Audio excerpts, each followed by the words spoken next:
4 साल का कामकाज हो चुका है पंजाब का, और अब बारी है उत्तराखंड के बारे में बात करने की, क्योंकि उत्तराखंड में सबसे ज्यादा हलचल है। इतनी हलचल है कि 4 साल होने के बाद अचानक से मुख्यमंत्री को बीजेपी ने बदल दिया।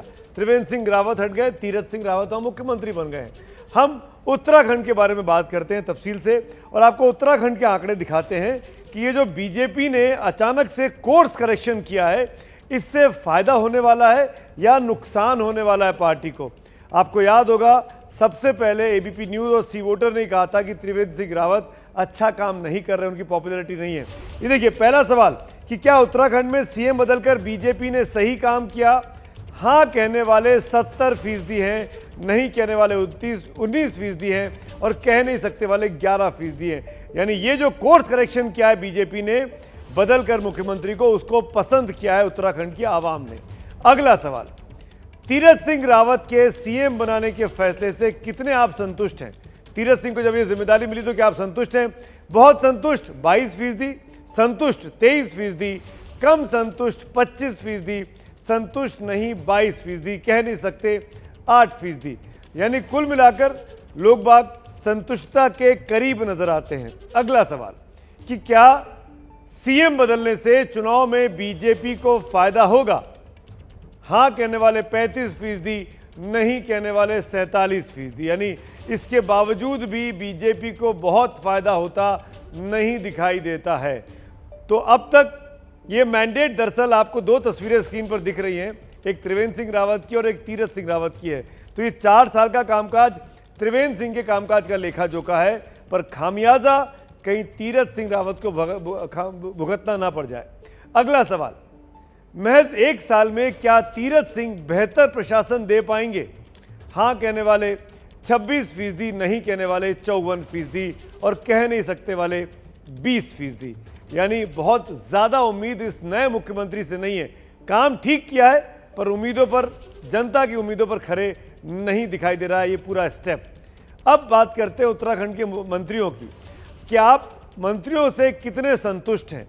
बहुत संतुष्ट कहने वाले 14%, संतुष्ट कहने वाले 21%, कम संतुष्ट 30%, असंतुष्ट 31%, कह नहीं सकते 4%। यानी वहाँ जो मंत्री हैं उनको लेकर भी नाराजगी है, और ये साफ समझ में आ रहा है जिस तरीके से बीजेपी ने अचानक 1 साल पहले अपने मुख्यमंत्री को बदल दिया। यशवंत देशमुख मेरे साथ हैं, सी वोटर के फाउंडर डायरेक्टर। यशवंत, क्या ये कोर्स करेक्शन भी बीजेपी के लिए बहुत फायदेमंद नहीं है? देखिए, हिस्ट्री रिपीट्स इटसेल्फ जो एक कहा जाता है, इतिहास अपने को दोहराता है। मुझे एकदम स्मरण आ रहा है नित्यानंद स्वामी को 4थे साल में बदलकर भगत सिंह कोश्यारी जी को मुख्यमंत्री बनाया गया था, और नतीजा ढाक के 3 पाता है। मुझे लगता है कि ये कोर्स करेक्शन या जो चेंज किया गया, ये बहुत देरी से किया गया। ये अपने एबीपी और सी वोटर के सर्वे में कोई पहली बार नहीं आया था ये कि वहाँ के मुख्यमंत्री अलोकप्रिय होते जा रहे हैं। पिछले 2 सालों से खासतौर पे वो लगातार निचले के पायदान की ओर, तीसरे से दूसरे से पहले, मैं नीचे से नंबर 1 की बात कर रहा हूँ, उस तो अग्रसर थे।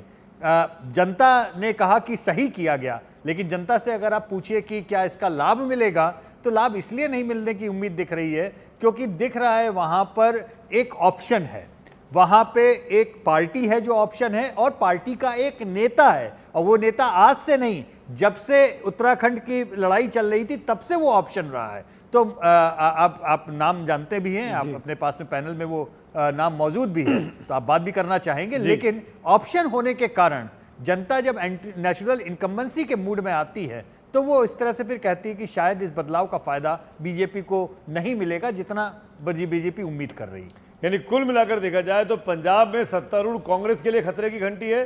अभी तक का जो सर्वे वो इस ओर इशारा कर रहा है, उत्तराखंड में सत्तारूढ़ बीजेपी के लिए खतरे की घंटी है। मैं वो नंबर भी दिखाऊंगा कि क्या वहां सरकार बनेगी बीजेपी की कि नहीं बन पाएगी, उस पर भी आएंगे। लेकिन एक कमेंट ले लेते हैं हरीश रावत साहब का। हरीश रावत जी, क्या हुआ? त्रिवेंद्र सिंह रावत की सबसे बड़ी गलती क्या रही? आपके राज्य के मुख्यमंत्री रहे वो। देखिए, उम्मीदों का उनके ऊपर पहाड़ था। डबल इंजन का जो संदेश था कि पूरी कायाकल्प हो जाएगी, पहले से बहुत बेहतर डेवलपमेंट होगा और जन कल्याण होगा, और हो कुछ नहीं पाया। धरातल पर कोई चीजें दिखाई नहीं दी, कुछ जुमले दिखाई दिए, और उन जुमलों ने मुख्यमंत्री के कद को घटाने का काम किया, उनके प्रति रेस्पेक्ट को घटाने लेकिन का रावत काम जी किया। अब तो चेंज हो गया है, और एक टीएसआर देखिए, गए, एक- दूसरे एक- टीएसआर आ गए। आपको लगता है कि हाँ, ये ये तीरथ सुमित सिंह जी- रावत सुमित- फायदेमंद होगा? ये सुमित जी, मुख्यमंत्री के साथ उनके मंत्रिमंडल की जो परफॉर्मेंस थी वो आपके सर्वे में भी साफ है जी। कि वो भी अप टू मार्क नहीं थी, बहुत बिलो एवरेज थी।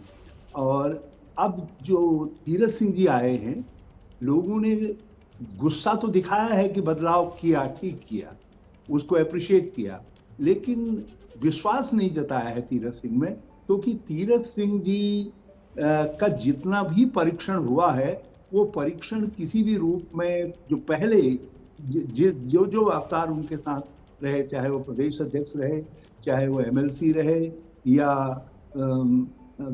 मंत्री रहे राज्य के अंदर, तो वो विश्वास नहीं जगाता है। इसलिए आपने देखा होगा लोगों ने संदेह व्यक्त किया है कि इस बदलाव का कोई फायदा नहीं होगा। और मैं भी ये देख रहा हूं कि ये बदलाव से कांग्रेस को एक अतिरिक्त आर्गुमेंट मिला है कि भाजपा अस्थिरता लाती है राज्य के अंदर, क्योंकि हमारी सरकार को भी अस्थिर करने का काम किया और अपनी सरकारों को भी अस्थिर करने का काम किया।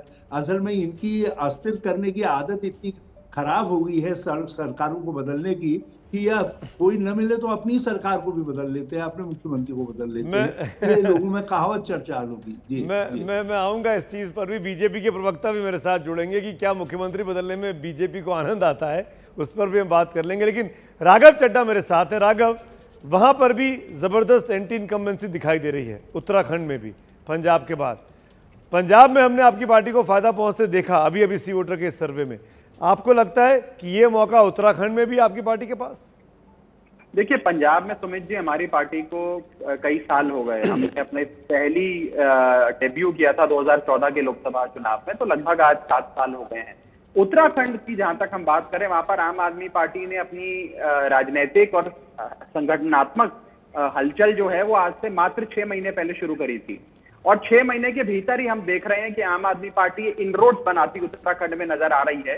और जो एक बीजेपी बनाम कांग्रेस की परंपरागत राजनीति चलती थी, आज उस राजनीति में एक थर्ड ऑप्शन के तौर पे, एक छोटे विकल्प के तौर पे अपना काम करती नजर आ रही है आम आदमी पार्टी। और मुझे लगता है कि ये छोटी सी पार्टी, बहुत कम संसाधन वाली पार्टी आज उत्तराखंड में भी काम करती नजर आ रही है। और वो इसलिए नजर आ रही है सुमित जी, क्योंकि आज उत्तराखंड का भी एक एक आदमी चाहता है कि केजरीवाल मॉडल ऑफ गवर्नेंस, जैसे दिल्ली में अच्छी शिक्षा मिलती है, अच्छे मोहल्ला क्लिनिक मिलते हैं, अच्छे अस्पताल हैं, मुफ्त इलाज है, जगह जगह वाईफाई है, वहां फ्री बस राइड्स हैं, ये सारी चीजें कहीं ना कहीं उत्तराखंड की जनता भी चाहती है, पंजाब की जनता भी चाहती है, सभी लोग चाहते हैं, बिल्कुल चाहते हैं। और क्यों नहीं सबको सुविधाएं मिले, इसी तो आपको वोट दिए जाते हैं भाई। जनता को सुविधा मिलनी चाहिए, आम आदमी को फायदा होना चाहिए, चाहे कोई जीते चाहे कोई हारे।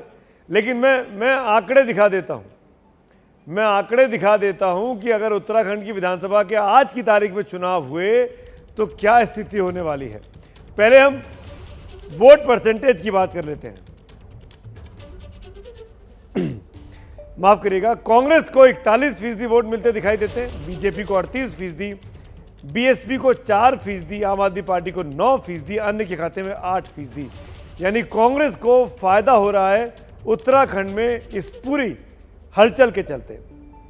अब इसको सीट में तब्दील कर देते हैं।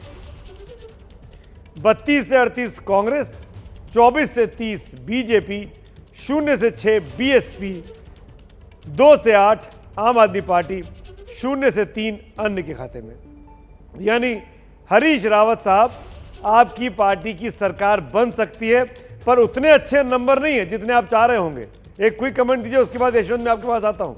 हरीश रावत।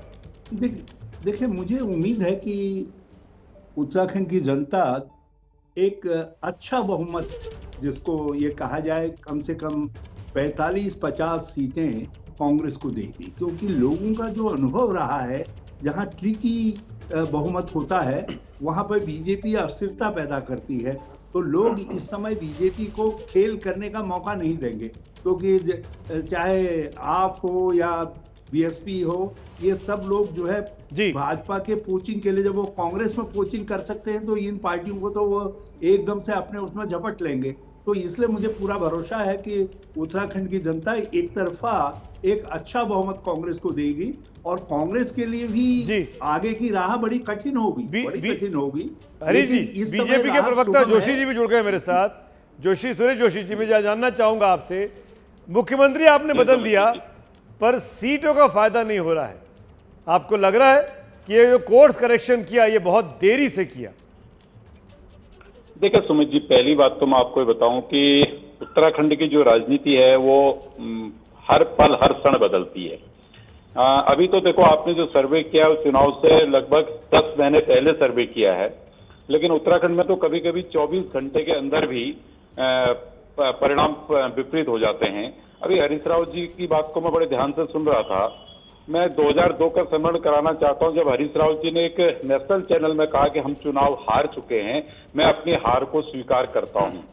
तो ये इस तरह की परिस्थितियां उत्तराखंड की हैं। लेकिन मैं दूसरी बात कहना चाहता हूं कि उत्तराखंड के अंदर जितनी मजबूत बीजेपी है, जितना उसका कैडर मुख्यमंत्री क्यों मजबूत बदल है, दिया? जितना उसका कार्यकर्ता, नहीं, देखिए, देशकाल परिस्थितियों के आधार पर मैंने पहले भी कई बार चैनल से इस बात को कहा कि राजनीतिक दल चिंतन करके, मनन करके अपने सिस्टम पे चेंजेस लाते हैं। ये कोई बहुत बड़ा विषय नहीं है। पहली बार कोई क्या बात कर रहे हैं सुरेश जी? राजनीति में चुनाव के 10 महीने पहले मुख्यमंत्री बदल दे रहे हैं, जिस विधानसभा में आपको बहुमत है वहां पे बदल दे रहे हैं। यशवंत, क्यों करना पड़ा ऐसा? ये करना यशवंत देशमुख की बात सुनिए। ये करना इसलिए पड़ा बहुत साफ, क्योंकि लोकसभा और विधानसभा के ट्रेंड बहुत साफ बता रहे हैं। लोकसभा में मोदी डिविडेंड जो बीजेपी को मिलता है वो विधानसभा में स्थानीय इनकम्बेंसी के कारण या खराब काम के कारण जाता रहता है। इसीलिए विधानसभा चुनाव में बीजेपी के वोट कभी 8%, कभी 10%, कभी 15% और कभी कभी 20% तक भी गिर जाते हैं। लेकिन यहां पर मैं एक बात जरूर कहना चाहूंगा कि जो आम आदमी पार्टी का तीसरा ऑप्शन यहां पे आ रहा है, लेकिन वो जिस जगह पे जाके रुका है उसके आगे शायद आम आदमी पार्टी को दिक्कत इसलिए होगी क्योंकि पंजाब की तरह से वैक्यूम नहीं है। वैक्यूम में यहां पर कांग्रेस भरने के लिए एक पार्टी है और पार्टी से ज्यादा जरूरी है कि हरीश रावत जैसा चेहरा है। हरीश रावत बैठे हैं पैनल में, इसलिए मैं ये बात नहीं कह रहा हूं। मैं जो बात जेन्युइन है वो बात कह रहा हूं जो आंकड़े में आ रही है। आज हरीश रावत का फैक्टर कांग्रेस से हटा दीजिए तो कांग्रेस मुंह के बल वहां पे गिर जाएगी।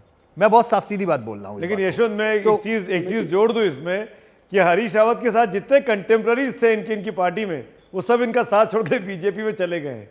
चाहे सतपाल महाराज हो, चाहे वो भले ही जाते रहे, हरीश रावत अकेले रह गए वहां पे। वो भले ही जाते रहे, लेकिन अगर कांग्रेस उनको प्रॉपरली सीएम प्रोजेक्ट करके चुनाव लड़ती है प्रॉपरली, तो निश्चित तौर पे कांग्रेस के लिए ज्यादा आसान है। लेकिन अगर ये कांग्रेस नहीं करती है ऐसा, तो फिर वैक्यूम के अभाव में जो अल्टरनेटिव के अभाव में एक वैक्यूम क्रिएट होगा और एंटी इनकम्बेंसी का वोट फिर धीमे धीमे आम आदमी पार्टी की ओर जाएगा। और अगर एंटी इनकम्बेंट वोट बीजेपी से छिटक के सीधे कांग्रेस को ट्रांसफर नहीं हुआ तो तितरफा मुकाबले में हो सकता है बीजेपी के लिए एक बार फिर मौका लग जाए। ये बड़ा क्रिटिकल वो सिचुएशन है उस तरीके से आंकड़ों के लिए। राघव, ये बताइए, आपको लग रहा है कि देर हो गई आपको भी? अगर पहले से तैयारी की होती तो तीसरी ताकत आप हो सकते थे। नहीं, मुझे तो आज भी ये विश्वास और आपके सर्वे से मुझे तो बहुत मोटिवेशन सा मिल रहा है, बड़ा प्रोत्साहन मिल रहा है कि हमने 6 महीने पहले मात्र अपनी कोशिशें शुरू करी और आज हम 9% वोट शेयर पे आ गए हैं। यानी कि बड़ी रफ्तार से आगे बढ़ रहे हैं। और क्योंकि मैं यशवंत भाई की बात से पूरी तरीके से अग्री नहीं करता हूं, उन्होंने कहा कि पंजाब की तरह यहाँ पे वैक्यूम नहीं है। मैं बताऊं कि पंजाब में तो यही कहा जाता था कि वैक्यूम है ही नहीं। पंजाब में प्रकाश सिंह बादल जैसे एक बड़ी शख्सियत थे जो सालों से मुख्यमंत्री रहे, बहुत बड़ा चेहरा, और दूसरी ओर कैप्टन अमरिंदर थे।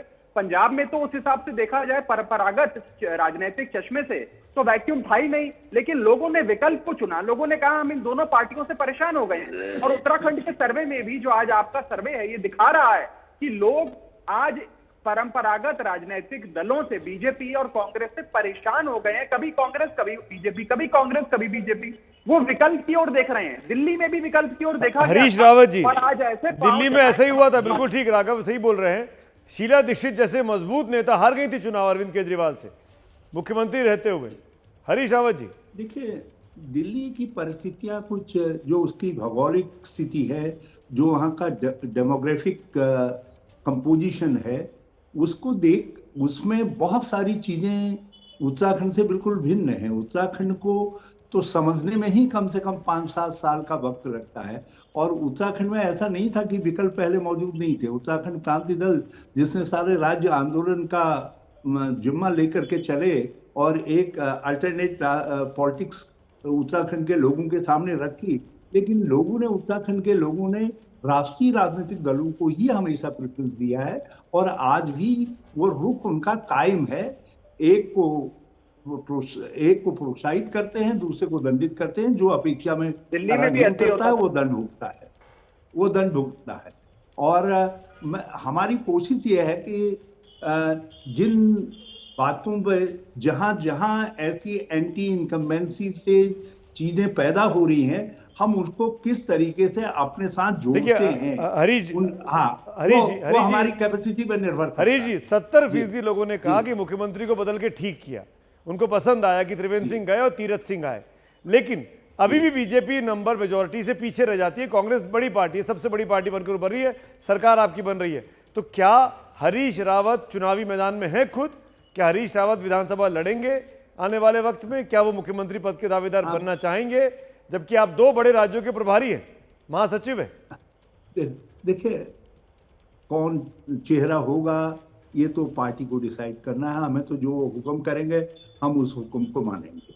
लेकिन एक बात मैं जरूर कहना चाहता हूँ कि भाजपा में जो मोदी फैक्टर है, आज जिस तरीके से उसको म्युनिसिपैलिटी के चुनाव में भी, विधानसभा के चुनाव में भी हर जगह लाने की कोशिश की जाती है, उसको न्यूट्रलाइज करने के लिए बहुत आवश्यक है कि हम लोकल चेहरा आगे करें और उस चेहरे के आगे सामने लोकल वर्सेस लोकल और local issues versus local issue हो, और उसमें हमको जो भाजपा की एंटी इनकम्बेंसी है उसका फायदा मिलेगा, तो वो हमको लेने की कोशिश करनी चाहिए। इसे कहते हैं समझदार पॉलिटिशियन की निशानी। हरीश भाई बहुत ही समझदार, बहुत समझदार, पुराने मजे हुए पॉलिटिशियन हैं, लेकिन उनकी पार्टी का दुर्भाग्य है कि पार्टी के अंदर उनका शीर्ष नेतृत्व इतनी समझ नहीं रखता है कि उनको एक साल पहले हरीश रावत को मुख्यमंत्री प्रोजेक्ट कर देना चाहिए। कह रहे, मैं नहीं कह रहा हूं। सुरेश जी कुछ बोलना चाह रहे हैं? जी नहीं सुमित जी, पहली बात तो मैं ये बताऊं, यशवंत जी ने कहा कि बीजेपी का वोट परसेंट 8-9% तक भी गिर गया था। जिस दिन से उत्तराखंड बना है उस दिन से अगर आप देखोगे तो बीजेपी का वोट बैंक कभी नहीं गिरा। लेकिन एक बार लोकसभा के चुनाव में हम ऑल वोट बैंक में 3.7 में आए थे, नहीं तो यहाँ वोट कांग्रेस और बीजेपी का जो 2 चुनाव हम हारे भी, 31, 32 भी एक बार हुआ था 2012 में, तब भी 0.5 में वोट बैंक था। इसमें मैं आपको एक चीज ये बताना चाहता हूं कि जो आज की परिस्थितियां हैं, उन परिस्थितियों में जैसे आपने कहा कि हरीश रावत जी एक मजबूत चेहरा है और हरीश रावत जी को चेहरे के रूप में लेना चाहिए। सुरेश जी, हरीश रावत जी अपनी पार्टी के अंदर इस तरह से जूझ रहे कि वो बार बार कह रहे हैं कि मोदी जी का लोकल फॉर वोकल, और मोदी जी का डर और भय उनको इस तरह सता रहा है सुरेश जी, आज के दिन भी कि भाई उनको लगता है कि मैं मोदी जी से जी सुरेश जी सुनिए ना, हरीश रावत जी तो अपनी पार्टी में जूझते हैं, जूझते रहेंगे। आप पार्टी का बताइए, ये जो फटी जीन्स वाली बात कही मुख्यमंत्री ने, इससे कितना फायदा होगा आपको? क्योंकि वो सर्वे में वो डेटा नहीं है, डेटा पुराना है।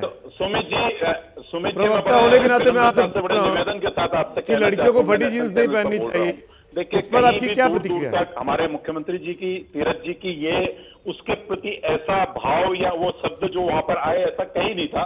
वो एक संस्कार के कार्यक्रम पे बैठे थे, तो उनका सिर्फ कहना ये था कि भाई हम लोगों को, बच्चों को किन संस्कारों में आगे बढ़ना है, किन में पलना है, उस उद्देश्य से लेकर के एक विषय उन्होंने रखा और उस विषय को लेकर के वो स्वयं जो है कि खेत प्रकट कर चुके हैं। तो इसलिए वो मुझे लगता है कि वो सब्जेक्ट ही क्लोज हो गया। खेत प्रकट कर दिया क्या उन्होंने? सब्जेक्ट है जी, आज देखिए, सुनिए, आज सुमित जी उत्तराखंड के अंदर जो तो क्या शुरू हुआ है, क्या ये माना जाए कि तीरथ सिंह रावत जी ने अपनी गलती मान ली, खेत प्रकट कर दिया?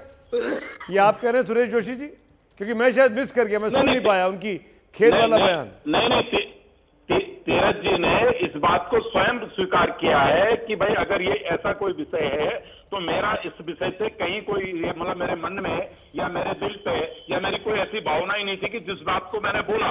इसलिए मैं आपसे बड़ी विनम्रता से निवेदन कर रहा हूं कि वो सब्जेक्ट नहीं है। सब्जेक्ट आज जो चुनाव का जिस पर हम चर्चा कर रहे हैं वो डेवलपमेंट इश्यू है। नहीं, मुझे उत्तराखंड के लोग विकास चाहते हैं बिल्कुल, और वो उस पैमाने पर भी आप पीछे। हरीश रावत कुछ बोलना चाह रहे हैं, लास्ट कमेंट हरीश जी। जी देखिए, तीरथ जी को अपने इस समय केवल 2 चीजें उन्होंने पकड़ी हैं। एक तो वो मॉरल टीचर बनने की कोशिश कर रहे हैं, जिसमें हमारी बेटियों आदि को, ये सब बहनों को सलाह दे रहे हैं कि तुमको क्या पहनना चाहिए क्या नहीं पहनना चाहिए, उस पर टिप्पणी कर रहे हैं। तो दूसरा जो है दूसरा मोदी जी को कह रहे हैं वो राम है, वो कृष्ण है। मोदी जी को राम कृष्ण बना रहे हैं। और दूसरा काम जोशी जी, अरे और ठीक है, ये कांग्रेस नहीं लाई है, इस इशू को तो तीरथ सिंह जी लाए हैं भाई। जोशी साहब, ये इशू तो तीरथ सिंह जी लाए, उनको फोकस करना चाहिए था जो प्रॉब्लम, जो चुनौतियां उनके सामने उन पर। बिल्कुल। हरीश रावत जी, कहाँ ये हरीश रावत जी, सुरेश जोशी जी, राघव चड्ढा, माफी की वक्त की कभी माफी चाहूंगा आपसे, यशवंत देशमुख, शुक्रिया आप चारों का जुड़ने के लिए। लेकिन जो बात हरीश रावत ने की कि क्या चुनौतियां हैं तीरथ सिंह रावत के लिए, वो उस पर क्यों नहीं फोकस कर रहे, बजाय इसके कि इस बात पर फोकस करें कि लड़कियां क्या पहने या क्या ना पहने। वो चुनौतियां क्या हैं उस पर भी हम तफसील से बात करेंगे। लेकिन इंडिया चाहता है, हमें ये बताएंगे कि मुख्यमंत्री को अगले 6 से 8 महीनों में क्या करना चाहिए जिससे बीजेपी की स्थिति जो खराब होती दिखाई दे रही है वो सुधार सकें। अगर जानना चाहते हैं क्या है वो मुद्दे, तो इंडिया चाहता है। देखिएगा, फिलहाल 4 साल का रिपोर्ट कार्ड आपके सामने आया। पंजाब में कांग्रेस की सरकार खतरे में है, उत्तराखंड में बीजेपी की सरकार खतरे में है। आप देखते रहिए एबीपी न्यूज़ इस बड़ी कवरेज में, लेकिन खबरें लगातार जारी हैं।